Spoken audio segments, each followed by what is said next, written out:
তাহলে দেশের জন্য মঙ্গল হবে, দেশের জন্য ভালো হবে, দেশের অর্থ সেটা আমাদের লাঘব হবে। গণভোট বিএনপিও চায় যে সেটা গণভোট এবং আমাদের জাতীয় নির্বাচন সেটা একসাথেই হোক, দুইটা নির্বাচন হবে, ওইটাও করবে একটা নির্বাচন। সেখানে আমাদের গরিব দেশে রাষ্ট্রের যে অবস্থা, অর্থনৈতিক যে অবস্থা, এই অর্থ কোথার থেকে আসবে? এই দুইটা সেই জন্য আমাদের দাবি যে দুইটা একসাথে হোক, গণভোট প্লাস জাতীয় নির্বাচন দুইটা একসাথে হোক। সেখানে কিন্তু আলাদা একটা নির্বাচন, তার মানে কি নির্বাচন পিছাইতে হবে এবং ব্যয়বহুল অনেক টাকা, এই টাকা কোথা থেকে আসবে?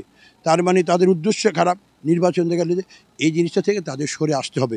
আমরাও তো সেটার বিপক্ষে না যে গণভোটের বিপক্ষে, গণভোট বিএনপিও চায় যে সেটা গণভোট এবং আমাদের জাতীয় নির্বাচন সেটা একসাথেই হোক, তাহলে দেশের জন্য মঙ্গল হবে, দেশের জন্য ভালো হবে, দেশের অর্থ সেটা আমাদের লাঘব হবে।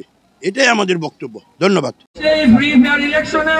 মুন্সিগঞ্জ এক আসন থেকে আমরা আশাবাদী এবং প্রথম আন্দোলনের পরে এখন একটি তত্ত্বাবধায়ক সরকার, একটি তত্ত্বাবধায়ক পিরিয়ড আছে। আলমগীর আলম ভাই, আরো অনেকেই আছেন, বিনা আপা আছেন, আরো অনেকে। সভাপতি মুন্সিগঞ্জ জেলা বিএনপির আহ্বায়ক কমিটির অন্যতম সদস্য জনাব মহিলা দলের সুযোগ্য সদস্য সচিব, আপনাদের সকলের প্রিয় সন্তান। এখানে আমাদের প্রধান অতিথি মীর শরফত আলী বক্তব্য নিয়ে আসছে। আমাদের তত্ত্বাবধানে যে ছিল